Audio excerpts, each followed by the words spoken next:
So I think that Saturday night ride is probably in here already because there's no foot tracks. All of the foot tracks have been covered over by tire tracks. So there was quite a few fat bikers in here already. The beautiful midwinter riding conditions that are going to be destroyed in the next few days when it gets above freezing. Well, in here it shouldn't be too bad because it's sheltered from the sun. Well, none of the fat bikers came through here since it got dark. Temperatures dropped to minus 21.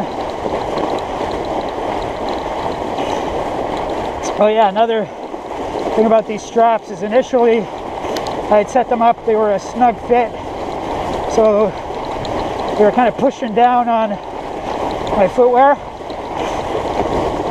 I found it was having a bit of a negative effect on their ability to keep your feet warm, so I loosened them a little bit. So if you have them on a tight fit, they can affect the insulating qualities of your shoe. Here we got the last bit of this trail is a really short, steep section to the parking lot of this trail system. And there was a big tree down. I haven't been in here for a couple weeks, so hopefully the tree is gone. But even so, with these fine grainy snow conditions, you might not be able to ride it. I checked one guy's Strava ride today through here. Really fit guy. His average speed for the ride was 12.4. Well, that's kind of slow considering all the foot traffic that goes through here, but now I see why. It's the type of snow. Because now our average speed is 12.5. A very steep part.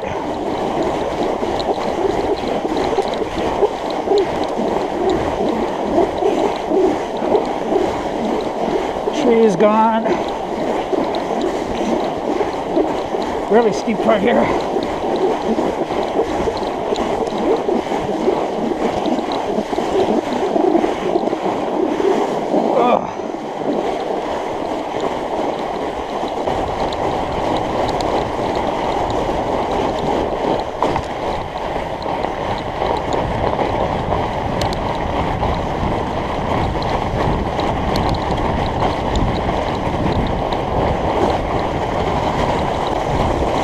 Couple of vehicles in the parking lot where teenagers come to hide from their moms and dads.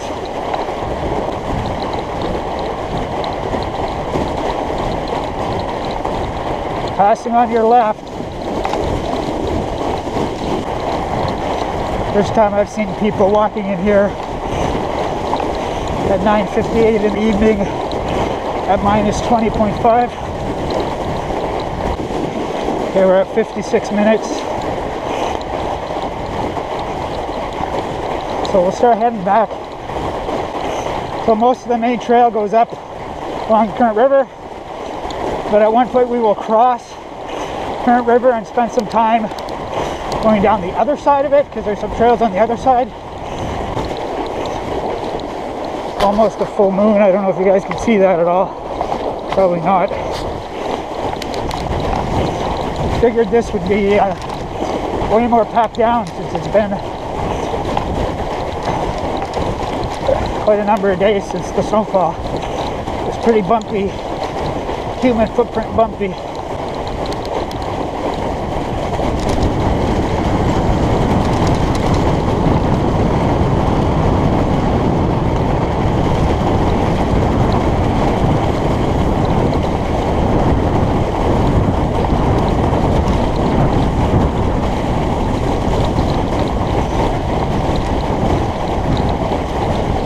Section of downhill. So now we're going to go down the section of trail that had tons of trees down. So if we're lucky, they've been cleaned up. All right, battery died. So that battery lasted less than an hour, which isn't too unusual considering it's minus 20 out. So yeah, videotape this whole ride. Might need 3 batteries to do 2 hours. It's generally how I make my videos. I turn the camera on to start and shut it off at the end. I record everything because you never know when something's going to happen. The memory card I have will handle 5 hours, over 5 hours of footage at 720p. I think 60 frames a second, 720p. So I did a few years I did motorcycle vlogging. So I still have that channel up. It's called TheSuperMotoHooligan. So if you're into motorbikes, you can check that out. I'll leave a link. But we'd go on these, my riding buddy, we'd go on these all-day rides where we'd be out for 6, 7, 8 hours. I recorded everything, start to finish. And I caught my own crashes. All of my crashes I caught on camera. I caught most of his crashes on camera because I recorded everything. So I had to bring 5 or 6 batteries with me, just 2 memory cards. So that's the approach I take with all my vlogging, is I generally record everything because you do not know when something interesting is going to happen. It's absolutely beautiful through here.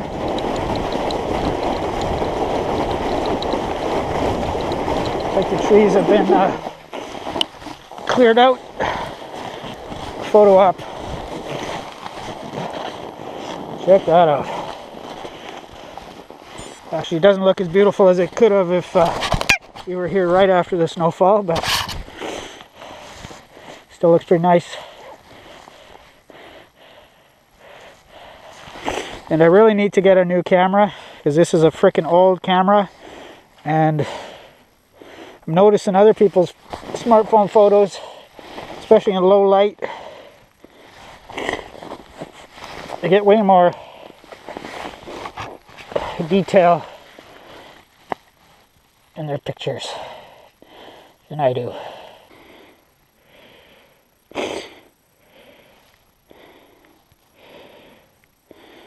So I got my phone in airplane mode so the battery doesn't die on me.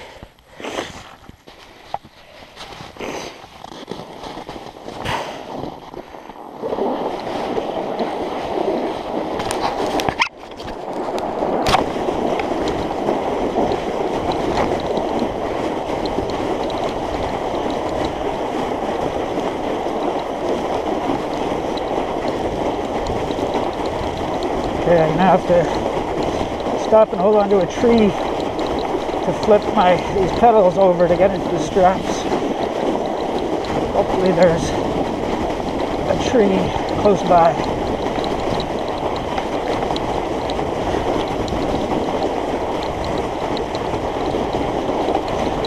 I'm surprised that Fat Bike crew didn't come down here. They must have thought that the trails were still, there were still trees across them.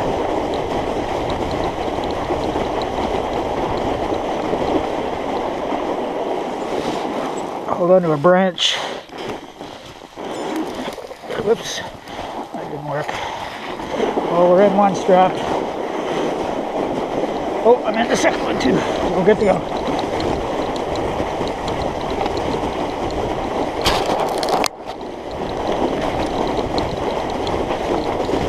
Beautiful.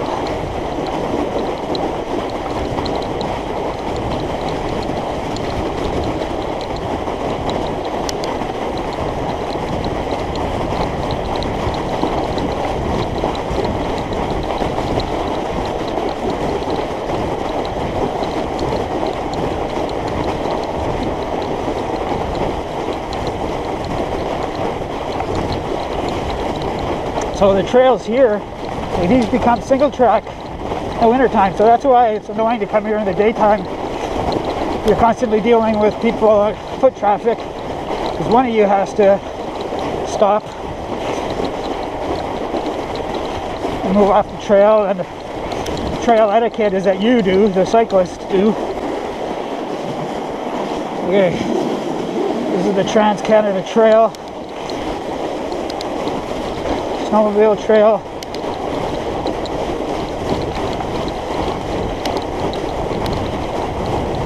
There's another group we have a parasitic relationship with, snowmobilers. We need them, they don't need us.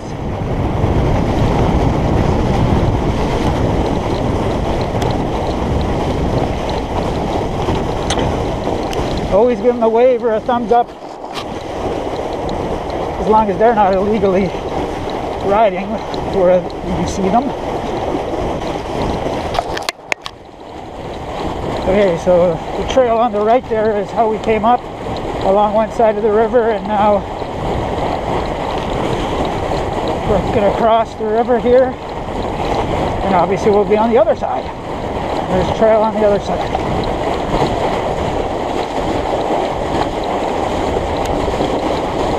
So as the crow flies, we're like maybe 5K from the city. So it's a total wilderness-like experience. So yeah, one of my goals, like I said, is 20,000 kilometers this year. But my other goals, last season I had set a goal. There's this road called Lakeshore Drive. It's a secondary highway, 80 kilometer an hour speed limit, but it's got a big, nice paved shoulder on both sides, and it's rolling with just two, well, maybe three things you could really call hills. So you can hum along it at a really nice average speed. So there's a Strava segment going out each direction, and my goal was to average 40 kilometers an hour both ways. It's about 20 kilometers each direction. And yeah, I didn't achieve that this year. One direction, I think I did 37.5 kilometers an hour. In the other direction, I did 36.5 kilometers an hour. So yeah, I train reasonably hard, not super hard. But what I'm also seeing is, you know, I did have the ability to ride at those speeds at one time, but that was because I raced like 3-4 days a week. Like, the fitness I need to attain those speeds, I think the only way I could theoretically achieve it is by racing, because I'm never gonna push myself that hard and for the long periods of time that those physiological changes would happen. Because all the guys that are faster than me are the guys that race regularly all summer, year after year. And I know I have the ability to achieve those speeds even at my age of 45. So what I'm going to do this year is focus more on longer Strava segments. Like, I guess my goal, one of my stated goals, is to be able to average 35 kilometers an hour, minimum of 35 kilometers an hour for 2 hours non-stop solo in a standard road position, no aero bars.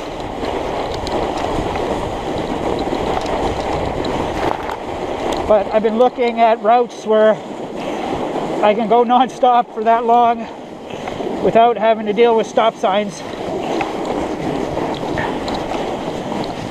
I found a couple that are like 60-65K long, so those are the ones I'm probably going to use. I'll probably just say that those will be the routes I'm going to use. Both of them are, I think, between 60 and 65 kilometers, and both of them have one stop sign on that entire route, and it's a right-hand turn stop sign, so you just do a rolling stop through them. So I'm going to try and average as high average speed through those. So I think it was like 35k an hour for 60k is like an hour and a half, which is a pretty solid effort to ride essentially as a time trial, hour and a half time trial. Don't see time trials that long in pro racing. So that's going to be my goal this year. So basically, my limiting factor is my FTP, my functional threshold power, my sustainable power over a long period of time. Because I didn't have the motivation to do the workouts, because I'm just doing this for fun and personal challenge. It's not like I'm doing it to be able to keep up to the pack in a race.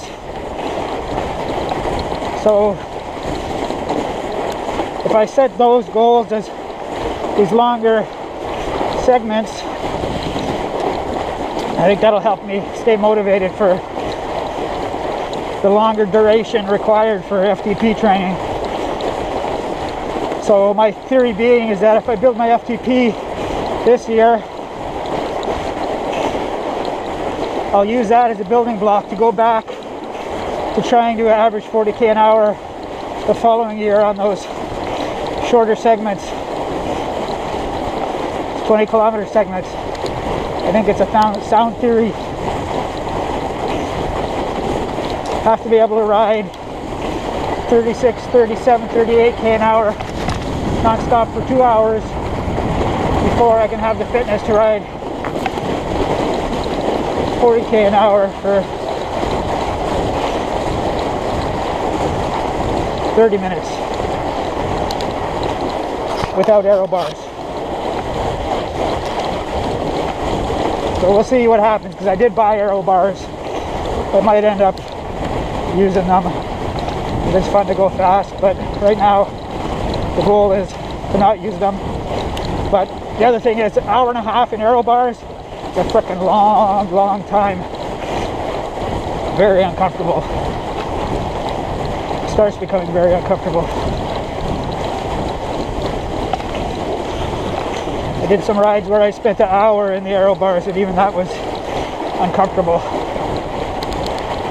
And that was with a position that was oriented towards comfort as opposed to absolute pure aerodynamic efficiency. That I was comfortable and could produce power. Felt like I was producing power. And speaking of power, that's the other thing. Like, I still haven't bit the bullet on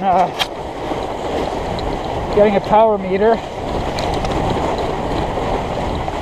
because I don't know which bike to put it on. Like, theoretically you would put it on your road bike, but this is the bike I would ride the least, actually, my road bike. The bike that I'm probably going to end up riding the most and training on the most is my green Fargo. So I think it makes sense to put it on that bike. And then when I actually feel the need to use the road bike to actually potentially take a KOM or set my best time, I'll just use the road bike and a heart rate monitor and perceived exertion. Unless I buy pedals, then I need to buy road shoes. Someone needs to come out with a power meter, mountain bike pedal power meter. But for the price of a power meter, I could get a suspension fork for my Krampus to turn it into the trail bike that I want it to be.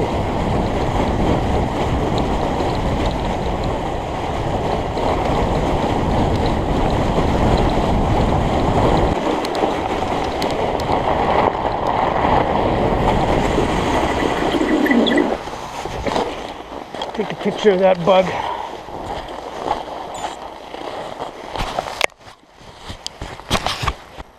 Assuming my phone still works, since it's minus 21.8, and this phone's been in my back pocket for an hour and 20 minutes.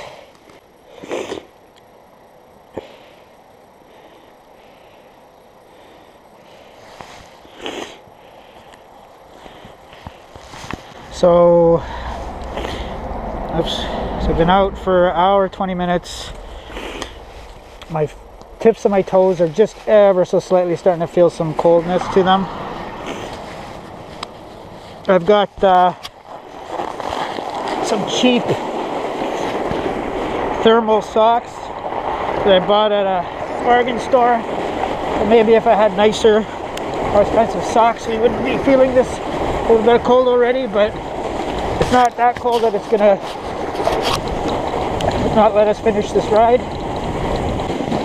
So we're coming to a climb that we might not be able to ride because of these human footprints.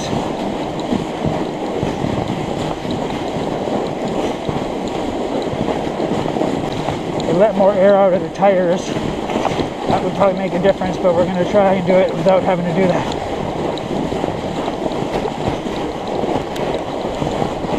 Craig and the walkers give us dirty looks. We should be giving them dirty looks for making it so hard to ride. Cheating by riding into this ski track that somebody made. This isn't officially one of the ski trails, so I don't feel any guilt. Tire breaking through.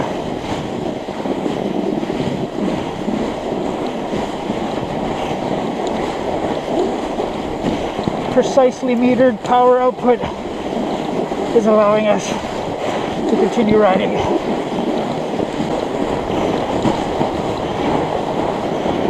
Okay.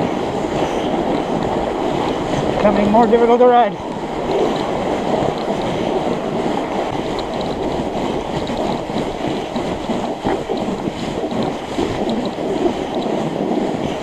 There's one more pitch of reasonable steepness that may be difficult to ride.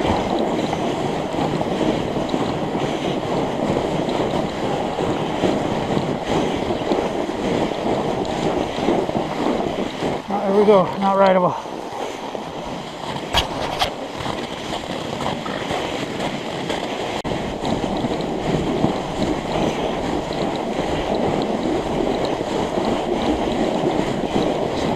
Up to the top of this.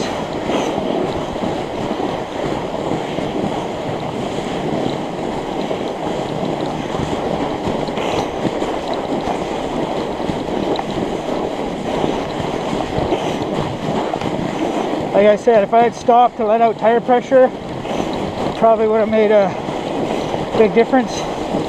Could have rode that, but we no longer need soft tires. In another 100 meters or so,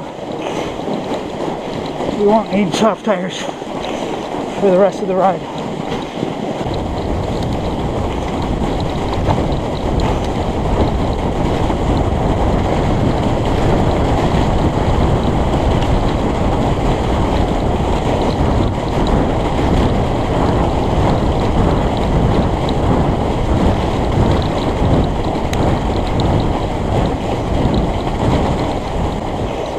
So it's warmed up as we approach, get away from the woods and close to the city. It was minus 21 something, and Cascade Centennial, it's now minus 18.9.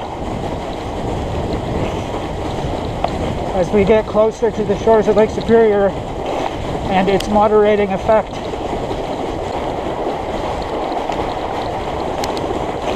Okay, we're at an hour 33 minutes, so we'll still need to do some riding in the LPH to make this a 2-hour ride.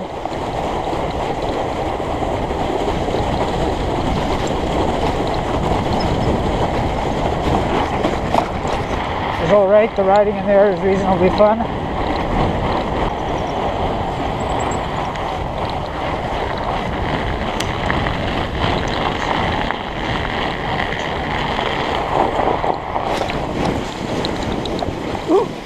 Not rideable. It'll get rideable once we get into the woods here.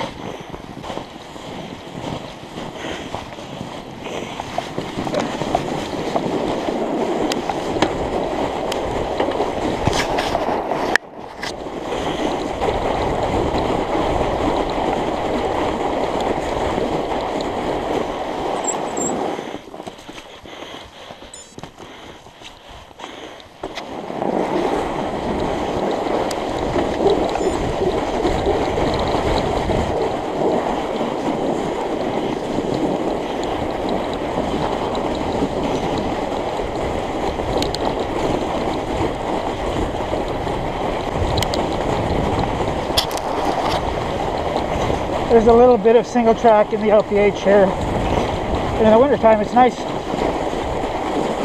It's beautiful.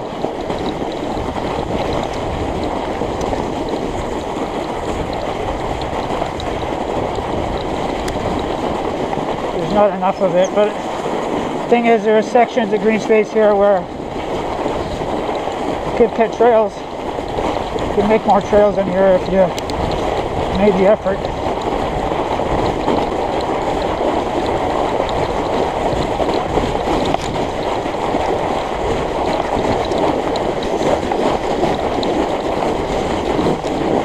And it was really windy a couple of days ago, so this section is exposed. So this was wind-blown snow that the trail's been slowly packed down. Still not great. This is an open field too, so it was badly wind-blown. You can tell by just how bumpy the trail still here is.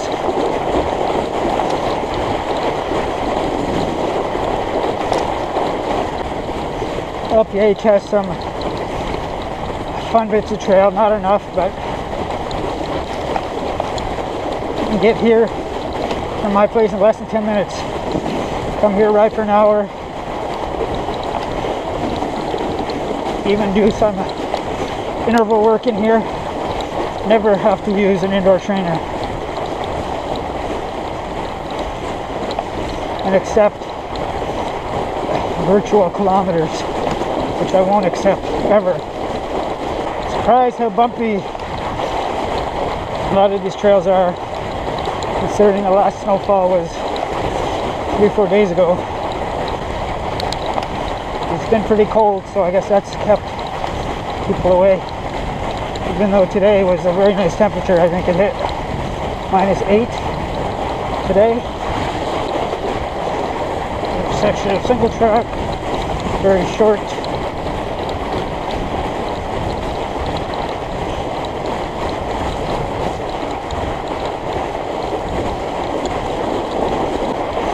So we're an hour and 48 minutes, so we're gonna start heading home.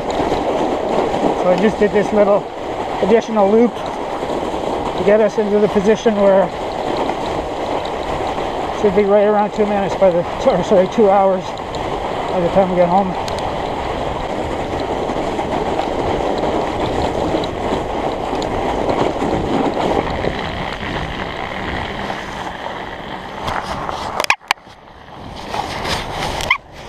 Alright, so we left all our trail systems tonight and we're on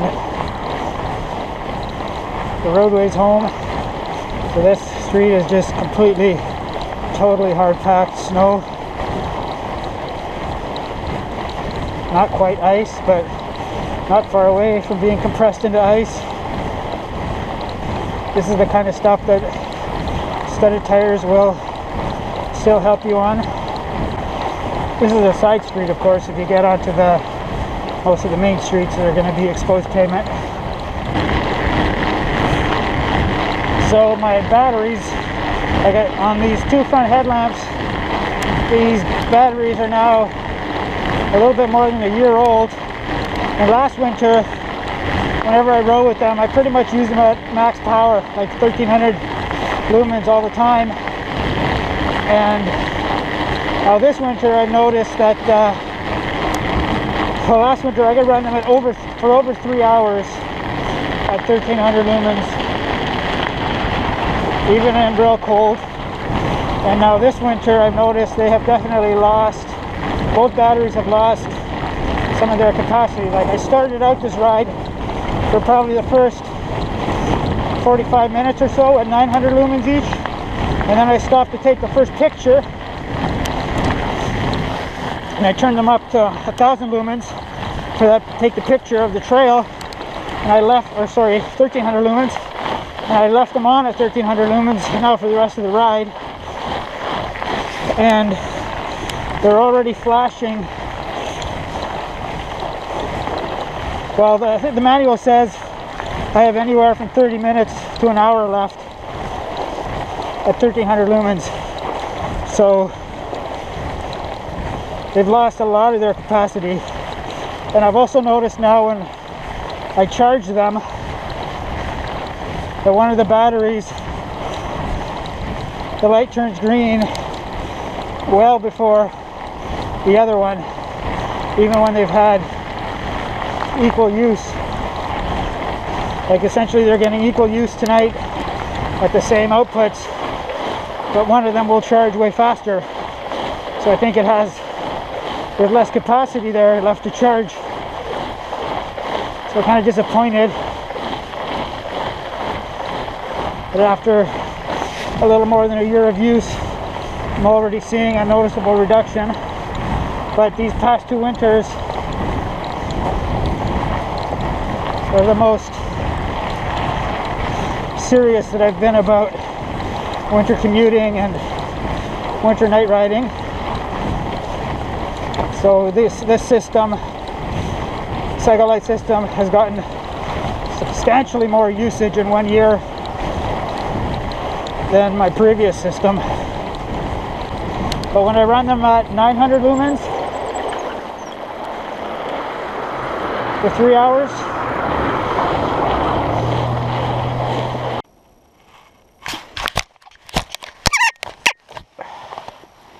sorry, battery died. Second battery died.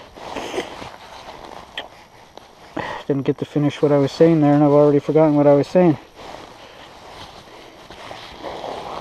We're at 2 hours. It's going to take 3 batteries to get us through this ride.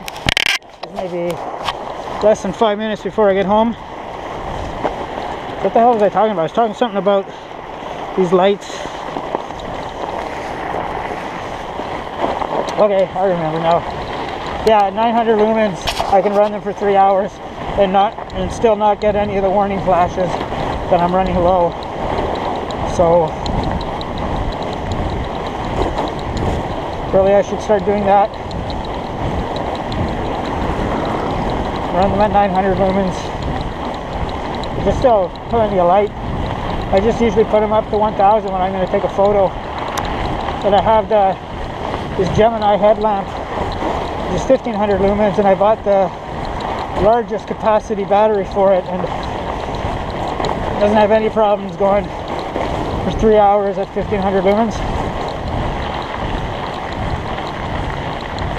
Generally, the winter time, the longest rides I do are 3 hours.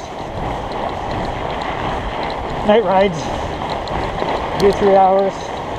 So I'm going to do a long night ride. Figure that's a decent amount of endurance to maintain. I maintain a 3 hour endurance all winter long. Once we get into cycling season proper, it's easy to add a 4th hour to that. You can comfortably ride for 3. Alright, so we're home. Been out for 2 hours, 4 minutes. 26.7 kilometers. Average speed of 12.8 kilometers, so quite a slow ride. Lots of slow conditions to deal with in the off-road sections. So, yeah, enjoyable ride. The temperature now is minus 17.6, so 10 kilometers as the crow flies from here, it was minus 21. So it's a fairly substantial temperature difference as you move inland away from Lake Superior. So thanks for watching. Bye.